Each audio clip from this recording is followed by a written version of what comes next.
حبايبي عاملين ايه؟ ازيكم؟ يا رب تكونوا بخير. النهارده بقى معانا فيديو جديد خالص، روتين بتاع الشقه. ابتدي بقى اعمل معاكم حاجه كده. بس قبل ما نبتدي الفيديو اقول لكم يا ريت ما تنسوش اللايك وتشتركوا. اللي مش مشترك يشترك عندي في القناه، ونبتدي بقى نقول بسم الله ونعمل حاجه مع بعض.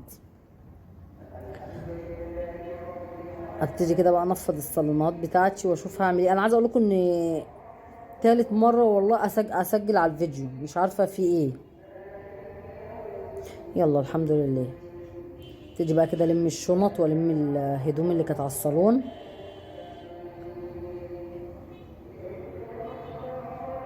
بص انا بعملها بالشرشوبة على طول، حتى لو السجاده محطوطه فبصوا مش هتلاقوا تراب كتير، بس لازم اكنس قبل ما امسح.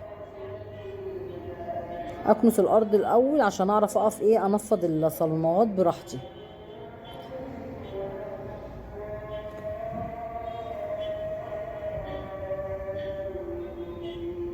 واقول كده ايه، نقول بقى ايه بسم الله مع بعض، وكل اللي وراه حاجه يتشجع ويقوم يعملها.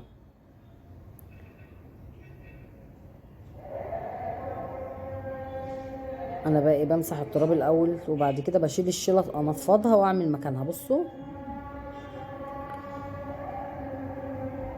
طبعا ده حال كل الستات، كل الستات مصريات ومش مصريات، كلنا لازم نعمل الروتين بتاعنا ده بتاع كل يوم. حتى لو عامله بالليل والله بقوم الصبح برضه الاقي احس ان في تراب، احس ان في حاجه مش مظبوطه، في حاجات في الحوض لازم من اول وجديد كل يوم على كده. فالحمد لله يعني ربنا بيعيننا. هنا انا شلت الستاره كمان عشان اغسلها بقى، التراب اللي كان من يومين ده كان مبهدل الدنيا. يعني يوم التراب ده ما حصل كده تقريبا بالليل برضو مسكت البلكونه كلها عملتها لانها كانت مليانه تراب بطريقه غريبه. ومسحت الصاله كده من على الوش، قلت امسحها كده على ما اشيل الحاجه. هنا بقى ابتدي واحده واحده كده، ابتدي بقى انضف كده الصالون بتاعي وامسح التراب من عليه عشان احس كده براحه نفسيه. التراب اساسا بيتعبني.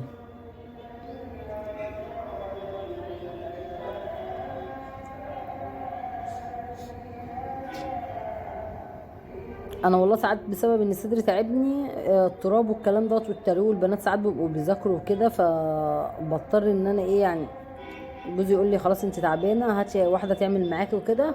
فانا ما برضوش، انا ما بحبش ادخل حد بيتي. يعني ما بحبش حد يخش بيتي يعمل لي، انا بحب اعمل حاجتي بنفسي. حتى لو هعمل حاجه، لو هنضف كرسي واقعد شويه اقوم انفض التاني، بس انا عملته بايدي. انتوا فاهمين قصدي؟ انما انا ما بحبش حد يعمل لي، فانا بعمل واحده واحده كده بمزاج وبحس براحه، انما غير كده لا انا ما بحبش.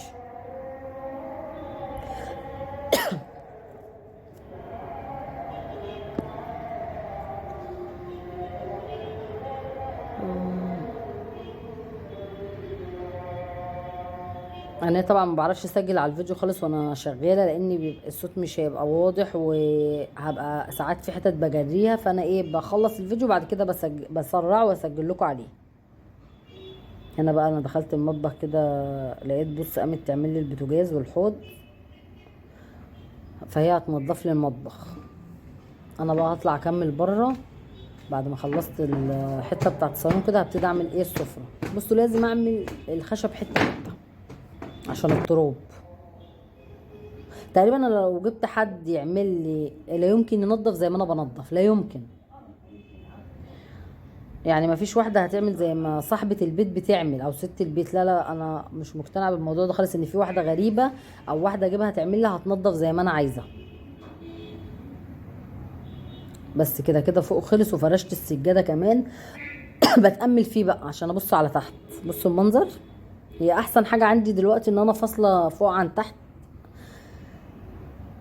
الصاله دي عن الصاله ديت، ان دي اعلى من دي، فدي احسن ان انا اخلص فوق يبقى فوق كده كله لوحده خلاص، ابتدي بقى انزل تحت اعمل. طبعا انا مرضاش انفض سجاده في البلكونه، انا ساكنه في ال13، يا السجاده تقع يا انا اقع. ابتدي بقى اشيل جواكت البنات كده عشان اعلقها وعلب الخيط بتاعتي والكلام ده، واشيل الكراسي برضو زي ما عملت فوق، وانفضها واعمل واكنس تحتيها وامسح. يعني برضو الحمد لله ان المكان واسع، الواحد فاهم يقدر يحرك الحاجة مش عارف ايه عشان يمسح. فالحمد لله يعني.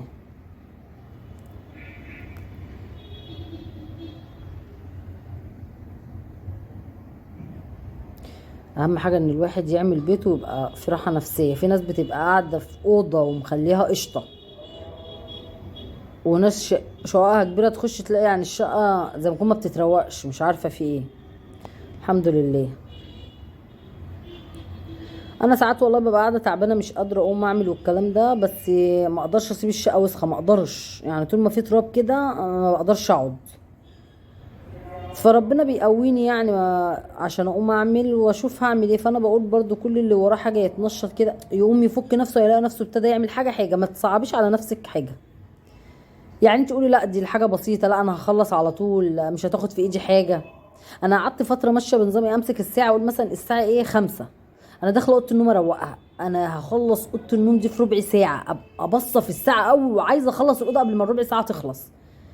انتوا فاهمين كلامي ازاي؟ اخش المطبخ، انا المطبخ ده هياخد مني ساعه، بظرف بقى بوتاجاز وغسيل مواعين، وابقى بصوا يعني مش عايزه اقول لكم ببقى بشتغل بايدي وسنين عشان اخلص قبل الساعه. فده برضو الموضوع ده كان حلو قوي معايا، ان انا كنت بخلص الحاجه بدري، او كنت بشوف انا هقدر اعمل اللي انا بقول عليه ولا لا. فالحمد لله برضو.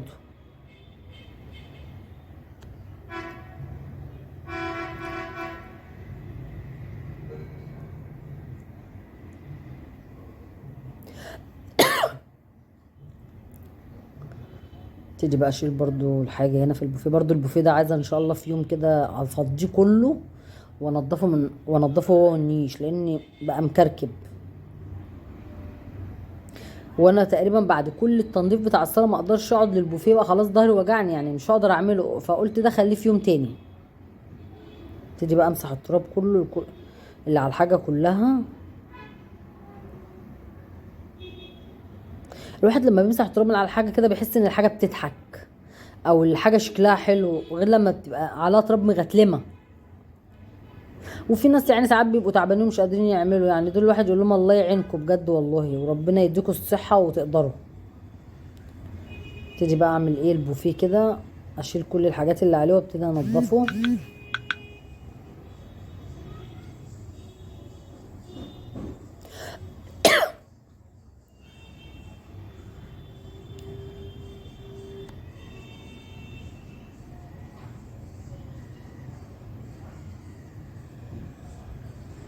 انا طبعا مش عايزه اقول لكم عشان ما اكدبش عليكم، يعني اللي انا مسكت البلكونه نضفتها والصاله اللي فوق وبعمل اللي تحت من غير ما اقعد، لا ده انا تقريبا قبل ما ابتدي في اللي تحت دي قعدت وشربت فنجان قهوه، وقعدت بتاع 10 دقايق كده استريحت شويه، بعد كده قمت كملت.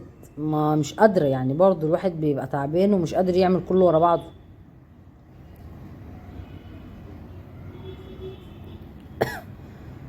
انا بقى ابتديت كده اجيب السلم بعد ما خلصت كنيس ومسيح والبوفيه من تحت. هبتدي بقى امسح ايه، انفض البوفيه من فوق وامسح المرايات كمان. لقيت المرايات شكلها مش عاجبني كده، قلت همسحها.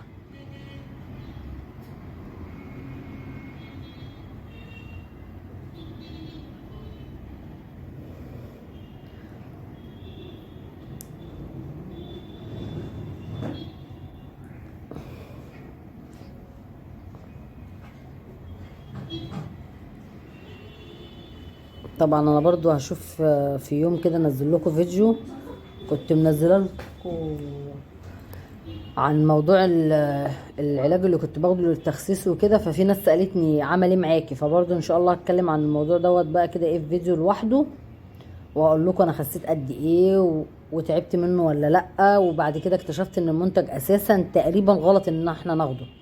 فيلا الحمد لله عدت على خير، ربنا وقف معانا. فالحمد لله كده. هو انا خسيت اساسا 8 كيلو، بس انا كنت ماشيه على نظام اكل كمان. انا طالما اقول انا عايزه نظام لازم امشي على نظام، بخاف. فالحمد لله يعني انا شايفه اني نزلت فكده بقى احسن. هي المشكله عندي ان انا مش عارفه، حاسه وانا بصور كده ان انا مليانه شويه عن الطبيعي. في ناس قالوا لي ان الكاميرا بتزود شويه، فانا عايزه اقول لكم لا انا كده 70 كيلو. فمش عارفه هو 70 حلو ولا انزل كمان شويه، لسه بقى مش عارفه الموضوع ده، هشوف لسه. طبعا يعني انصح كل واحده عايزه تخس تحاول تمشي على نظام اكل معين وتيجي وتظبط مواعيد اكلها وما تاكلش في بالليل وما تشربش حاجه ساقعه. فهي الحاجات دي كلها اللي تعبان، مع اني امبارح لسه شاربه كوبايه حاجه ساقعه قد كده والله. كان عندي ناس يعني ما ينفعش، حطيت لهم وبعزم عليهم يعني، فمش هينفع ما اشربش فاضطريت اشرب يعني. هبتدي بقى هنا ايه عشان نخلص كده. ده بقى الشنط بتاعت القماش بتاعتي. الشنط دي فيها قماش وفيها ملايات، الحاجات اللي انا بعملها يعني. هنا كنت بقلب نسمة وباخد الفلوس بتاعتها، جايه بتقول لي هاتيها، قلت لها انا هشيلها لك معايا. هنا انا كده خلاص خلصت الصاله اللي جوه. انا ايه يعني بقسم يعني اعمل الحته دي وافرشها، اعمل حته واما لجيت اشوف شعرها مظبوط ولا لا. اعمل حته وابتدي اشوف ايه مظبوطه، وبعد كده اعمل حته عشان الدنيا كلها ما تبقاش كلها على بعضها. يعني انا ايه بصوا كده كده الحته اللي جوه دي كلها خلاص كده.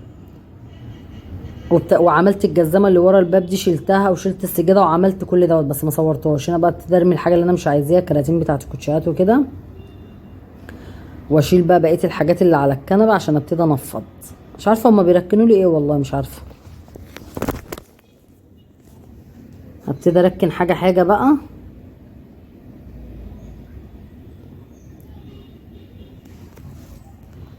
انفض رجول الكراسي كمان، ما بحبش عشان لو في حاجه فيها ولا تراب لازق. انا كده دي اخر حته في الصاله. ابتدي بس اكنسها كده، وبسملها كمان وهي بتمسح بعد ما عملت البوتاجاز ولعت لي فحم. هبص الاقيها بقى دلوقتي، بصوا او جايبه لي المبخره اهي وبتقولي بخريني يا ماما.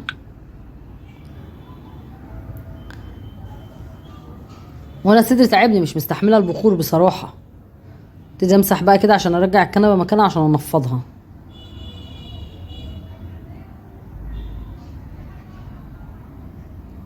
ابتدي بقى اشيل الحاجه اللي على الكنبه كده عشان انفضها يا رخرة.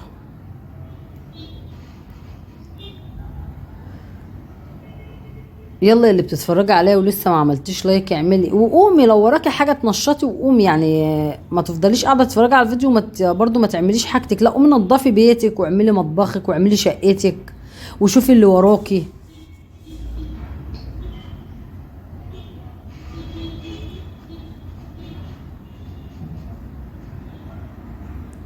انا ابتديت خلصت. هنا بقى ابتدي ايه اعمل اخر حاجه، اجيب الشرشوبه كده عشان امسح الارض اهو زي ما انتم شايفين.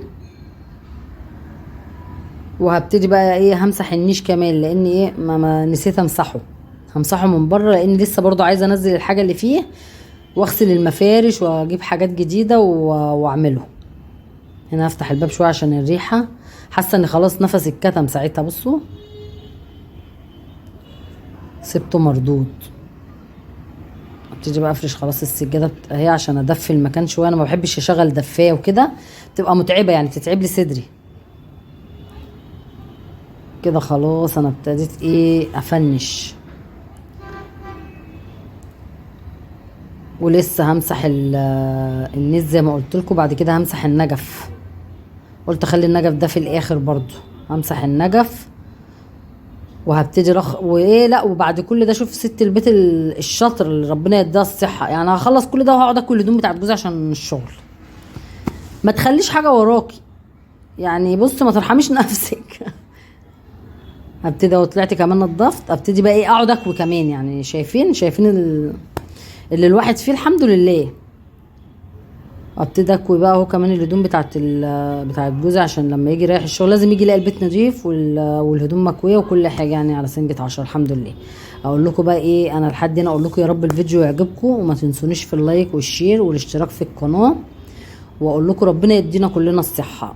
اقول لكم مع السلامه واشوفكم ان شاء الله في فيديوهات جايه كتير. باي باي.